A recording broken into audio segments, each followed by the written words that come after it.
और मेरे साथ जो गेस्ट जुड़ रहे हैं आपको इंट्रोड्यूस करवा देता हूं। मेरे साथ दिनेश कावड़ जी हैं जो कि अभिभावक हैं और राधेश्याम मेहता जी स्कूल संचालक हैं। आप दोनों का स्वागत है न्यूज़ 18 राजस्थान पर। दिनेश कावड़ जी, आपसे शुरुआत करना चाहता हूं मैं इस फॉर्मूले को कैसे देख रहे हैं अभिभावक? बिल्कुल, कोरोना काल में आप निश्चित रूप से महसूस कर रहे होंगे कि हर आदमी परेशान रहा। विद्यालय संचालन हो नहीं पाया, बच्चे इस विद्यालय में जा नहीं पाए और एग्जाम में पार्टिसिपेट नहीं कर पाए। तो कोई ना कोई तरीका एक निकालना था जिसमें कि बच्चों की परफॉर्मेंस का भी योगदान रहे और उनका प्रमोशन भी हो जाए और उनका साल भी खराब नहीं हो। तो मैं समझता हूँ कि एक बैलेंस करके एक फार्मूला निकाला है कि 45% 8th क्लास का और 25% 9th क्लास का। बाकी स्कूल में बच्चे की जो परफॉर्मेंस है, उसकी रेगुलर एक्टिविटीज़ है और उसकी जो प्रेजेंस है, उसका जो पूरा करिकुलम रहा है साल का या पिछले रिकॉर्ड है, उनको देख के बाकी 30% का मार्क्स का अलॉटमेंट किया जा रहा है। तो मैं समझता हूँ कि इन परिस्थितियों में एक तरह से ठीक सा लगता है कि बच्चा प्रमोट भी होगा और उसका। लेकिन क्या ये बात आपको आश्चर्य में नहीं डालती कि अगर 10वीं की बात करें तो 10वीं में 10वीं को 10% वेटेज मिला है और 12वीं की बात करें तो 12वीं को 20% वेटेज मिला है। मतलब जिस करंट ईयर में वो है उस साल को मिनिमम वेटेज दिया गया है। ये क्या है? नहीं, मैं एक्चुअली में बच्चे का जो ट्रैक रिकॉर्ड चलता आ रहा है वो 10वीं से 12वीं तक उसी ट्रैक पे वो जा रहा है। तो उसने क्योंकि 10वीं के एग्जाम में पार्टिसिपेट किया है तो यहाँ तक पार्टिसिपेट करता हुआ आ गया, 12वीं में उसको प्रमोशन मिल रहा है। तो मैं समझता हूँ उसके ट्रैक रिकॉर्ड के आधार पर ही बाकी चीजें मिलेगी उसको जो 20% का। ठीक है, मतलब आपके नजर से ये फॉर्मूला एक वेलकम स्टेप है? बिल्कुल। अगर भाई कुछ न कुछ फार्मूला तो डिसाइड करना ही था, कुछ न कुछ तो करना ही था, तो कोई न कोई रास्ता तो निकलना ही था।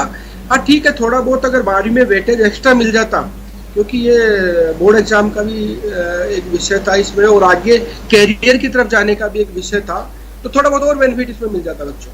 ठीक है, राधेश्याम जी आपके पास मैं आ रहा हूँ। देखिए जो स्कूल्स हैं उनकी अब एक बड़ी महत्वपूर्ण भूमिका हो जाती है 10वीं और 12वीं बोर्ड के रिजल्ट के रूप में, जब वो समितियों का गठन करेंगे और वो करंट ईयर के असेसमेंट की कोशिश करेंगे।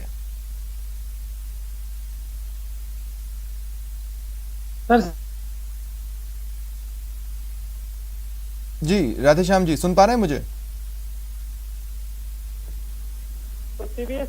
सीबीएसई की तरफ पे माध्यमिक शिक्षा बोर्ड ने एक उसको प्लानिंग किया है पूरा। लेकिन इसमें जो सबसे बड़ी प्रॉब्लम जो आ रही है सर वो ये है कि जैसे जो अभी लास्ट ईयर जैसे कोविड का जैसे ईयर रहा, ये जैसे कोविड का ईयर है, मोस्टली स्टूडेंट ऐसे हैं जिन्होंने जैसे 9th क्लास का एग्जाम नहीं दिया है, उनको सीधे ही प्रमोट उसमें कर दिया गया है।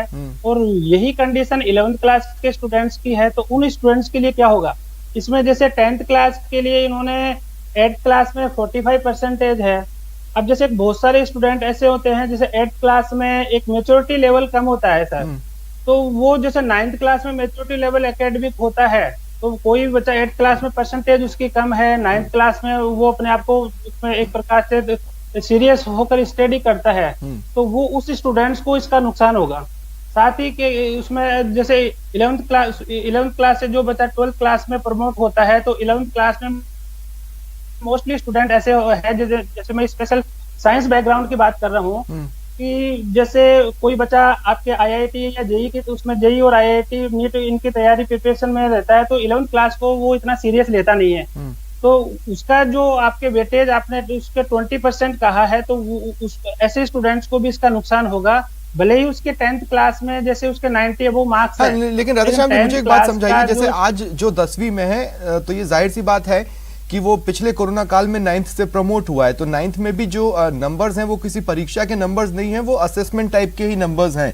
मतलब उसकी जो 10th में प्रेजेंस है वो हम 8वीं के बेसिस पर मेजॉरिटी में कंपेयर कर रहे होंगे और ऐसी ही स्थिति से 12वीं वाला भी गुजर रहा होगा। Yes sir. सर ये 10th और 12th का सर थोड़ी इनका क्राइटेरिया अलग होता है। इसमें आपके 10th क्लास में सब्जेक्ट सिलेक्शन का होता है, कॉमर्स, आर्ट और साइंस का होता है, तो इसमें स्टूडेंट्स को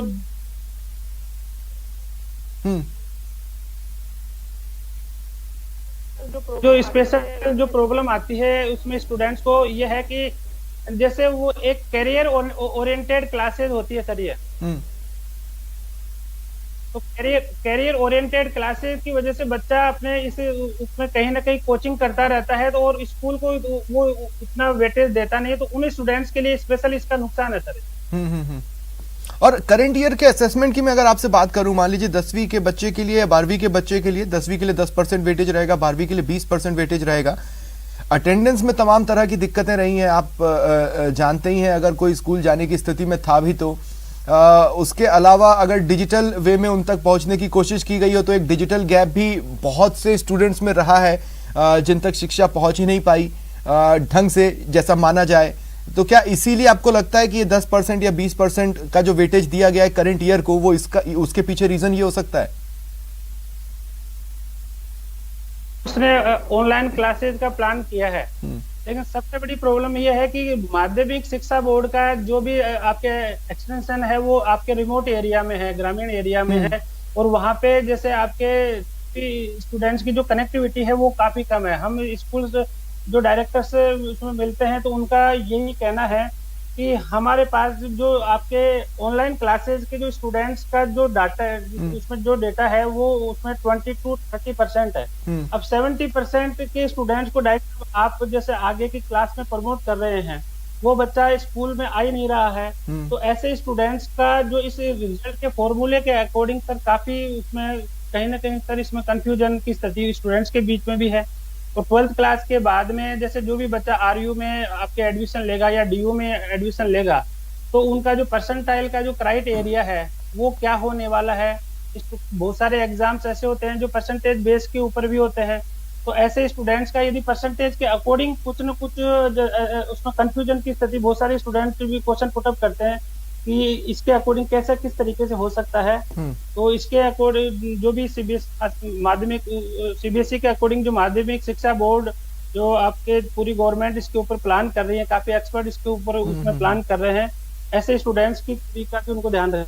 बिल्कुल। और एक तरह से जैसा कि मैंने कहा कि अब ये जो मूल्यांकन होना है वो भी लगभग एक इम्तिहान ही है, जिससे एजुकेशन की मशीनरी दो चार होने वाली है। दिनेश कांवट जी, मैं दोबारा आपके पास आ रहा हूं।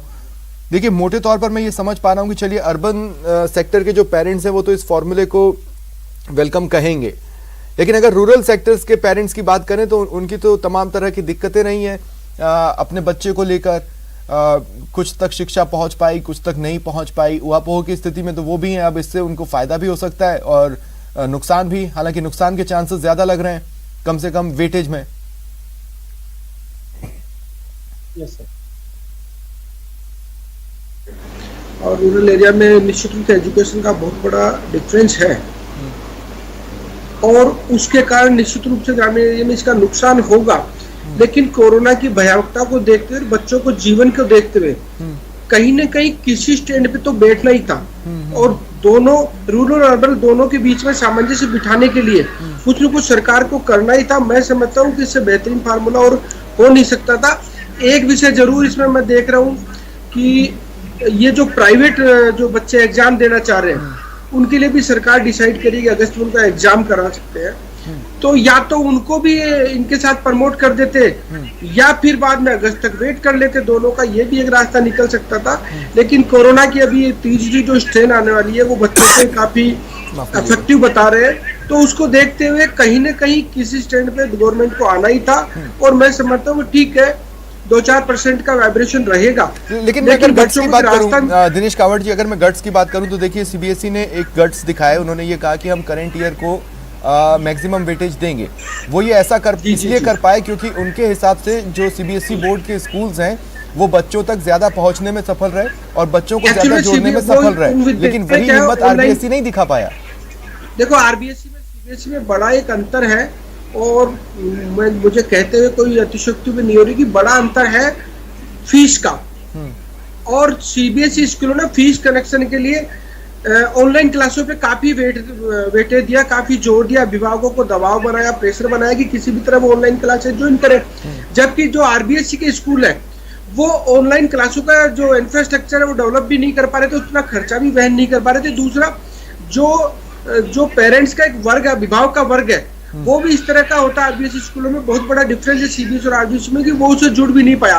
तो सीबीएसई विद्यालयों ने उस ऑनलाइन क्लास के फार्मूले को अडॉप्ट किया और उसके आधार पर उन्होंने करंट ईयर को ज्यादा वेटेज दिया, क्योंकि उनके ज्यादातर जो बच्चे हैं वो ऑनलाइन क्लासों में जुड़ गए थे।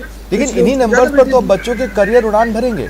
अब अगर उन्हें जो एडमिशन देना है या कॉम्पिटिटिव एग्जाम्स को फेस करना है, तो जो भी नंबर्स अभी मिलेंगे उसी के हिसाब से वो उसमें आगे बढ़ेंगे। देखो, मैं समझ रहा हूँ कि जो फार्मूला अभी तय हुआ है, मैं समझ रहा हूँ कि पहले तो अपन सोचते थे बच्चों को प्रमोट करने के या पास करने की, मैं समझता हूँ आरबीएसई का भी जो फार्मूला तय हुआ है, तो मैं आपको शर्तिया बोल रहा हूँ कि 60% से या फर्स्ट डिवीजन से कम तो कोई बच्चा रहेगा ही नहीं। इसमें भी परसेंटेज तो हाई जाएंगे। अब थोड़ा बहुत तो उसकी जो एबिलिटी है, उसकी जो कार्य क्षमता है, जो उसका ट्रैक रिकॉर्ड आ रहा है, उसके आधार पे भी निश्चित रूप से ये फार्मूला काम करेगा। लेकिन ये तय है कि 60-65% से नीचे कोई भी बच्चा नहीं रहेगा जो फार्मूला तय किया गया। ठीक है, तो राधेश्याम जी, ये बात तो बिल्कुल सही है कि इतनी बड़ी संख्या में फर्स्ट डिवीजन पास होने वाले बच्चों को हम बहुत लंबे समय के बाद देख रहे होंगे राधेश्याम जी।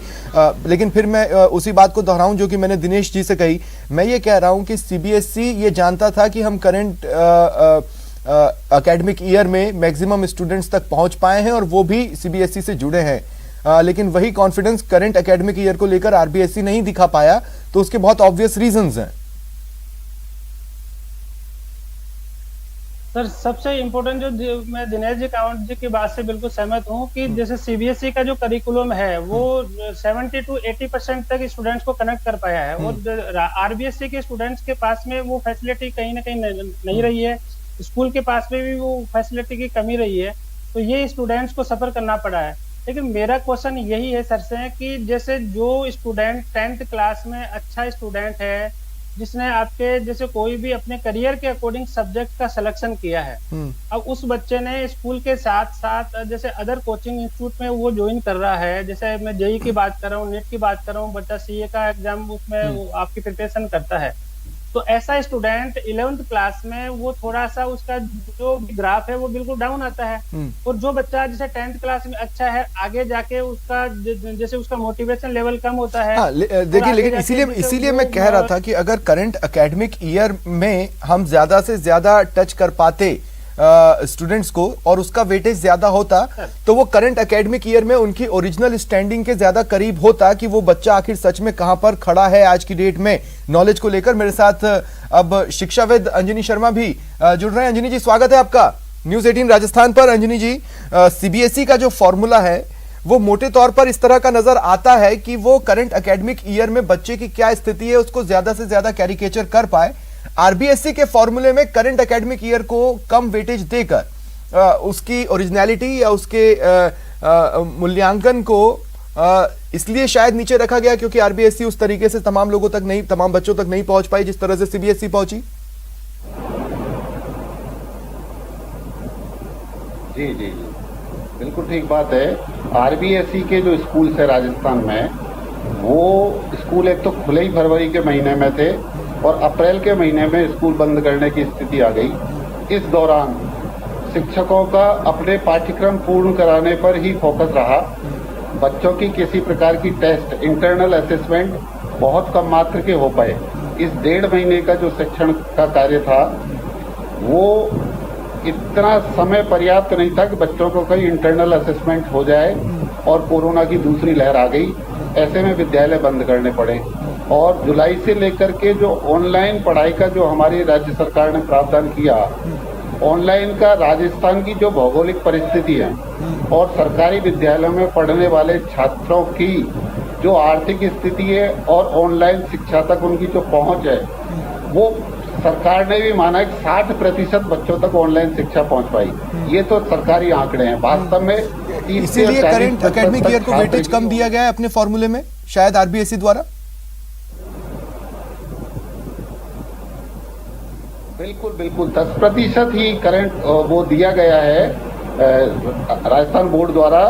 जो करंट में बच्चे के रहा इस वर्ष में, उसका अधिगम का जो स्तर रहा है, लेकिन क्या आप इस फॉर्मूले के पीछे के तर्क को समझा सकते हैं या आप इसमें से क्या देख रहे हैं? क्योंकि मैं ये कह रहा हूं कि जो बच्चा आज 10वीं में है, 9वीं में भी वो कोरोना काल से गुजरा है। वो प्रमोट हुआ है, उसके असेसमेंट नंबर्स आप किस तरह से इस बार दोबारा असेस करेंगे मुझे नहीं पता। ठीक वैसे ही 12वीं के बच्चा भी 11वीं कोरोना काल में ही बिताया है, वो वहां से प्रमोट होकर 12th में पहुंचा है, तो जब प्रमोट किया होगा तब भी एक असेसमेंट के आधार पर ही नंबर दिए गए होंगे, एक बार फिर वो असेसमेंट पे असेसमेंट लेगा, बेसिकली एवरेज चल रहा है।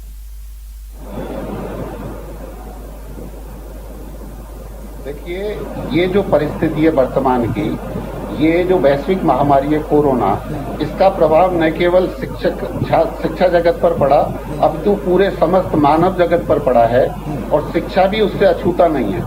छात्रों के सामने जो भविष्य की समस्या है, छात्रों के भविष्य की तैयारी के लिए ये मूल्यांकन के जो तरीके अपनाए हैं, ये सही मायने में तो बच्चे का मूल्यांकन नहीं कर पाएंगे। हाँ। लेकिन छात्र जब आगामी परीक्षाओं में, प्रतियोगी परीक्षाओं में जाएगा, तो वहाँ निश्चित रूप से उसके सामने कठिनाई होगी, लेकिन जो योग्यताधारी छात्र हैं उनको कोई प्रभाव नहीं पड़ेगा।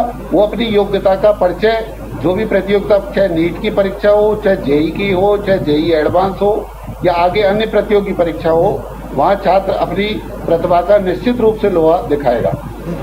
नहीं, लेकिन उसके अलावा जो एक बड़ी छात्रों की फौज होगी, अंजनी जी अगर आप मुझे समझा पाएं, अब जैसे मान लीजिए आरयू में जाना है या डीयू में जाना है या जेएनयू में जाना है ग्रेजुएशन कोर्सेज के लिए, तो उनकी अपनी एक कट ऑफ लिस्ट होती है।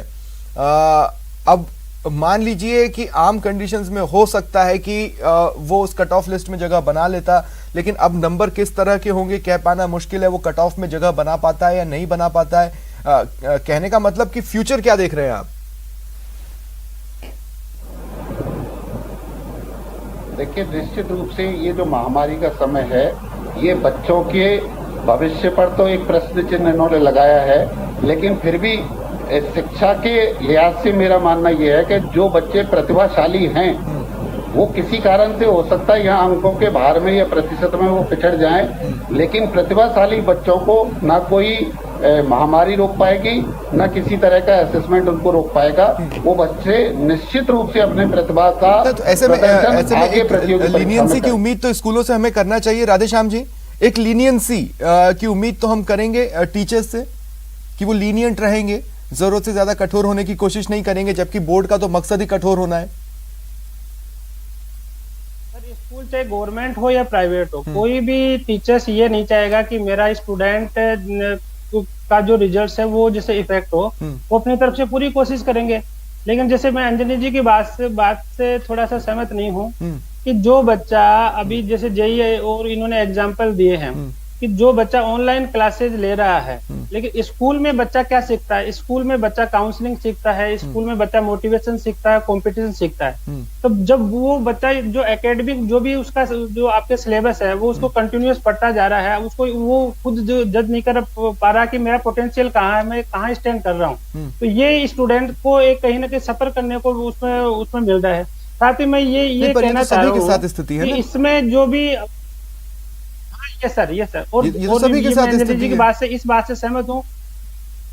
यस सर लेकिन सर जो भी है कि जैसे जो भी गवर्नमेंट ने जो भी ये प्लान बनाया है, लास्ट ईयर कोविड में जो भी आपके प्राइवेट स्कूल्स और गवर्नमेंट के बीच में एक तनातनी रही फीस को लेकर, ये फीस को जैसे ये ना तो उन्होंने कोई कमेटी बनाई कैसे क्या किया जा सकता है क्या नहीं किया जा सकता है, केवल वो तनातनी की वजह से जो सफर हुआ वो स्टूडेंट्स को हुआ।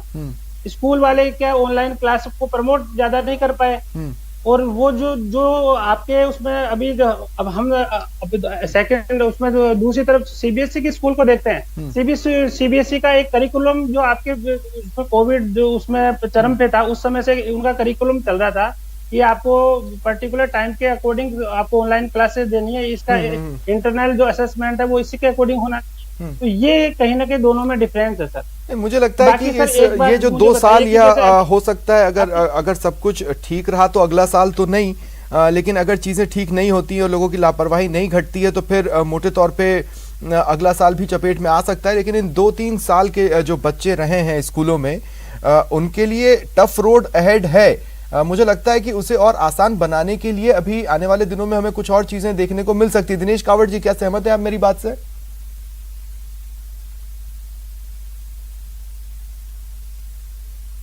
उसे शिक्षा विभाग को कुछ राहत देनी पड़ेगी।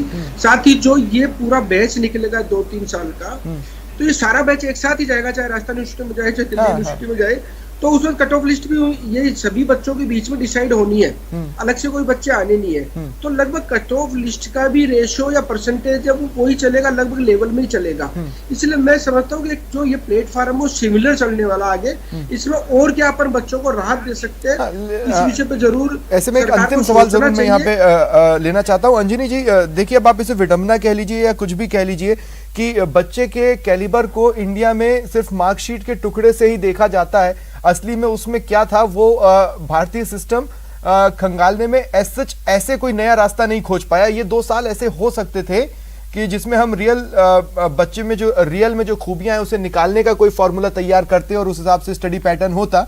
लेकिन अब चलिए ठीक है, जो वक्त बीत गया उस पर क्या रोएं, लेकिन आगे के रास्ते के लिए आप क्या कहेंगे?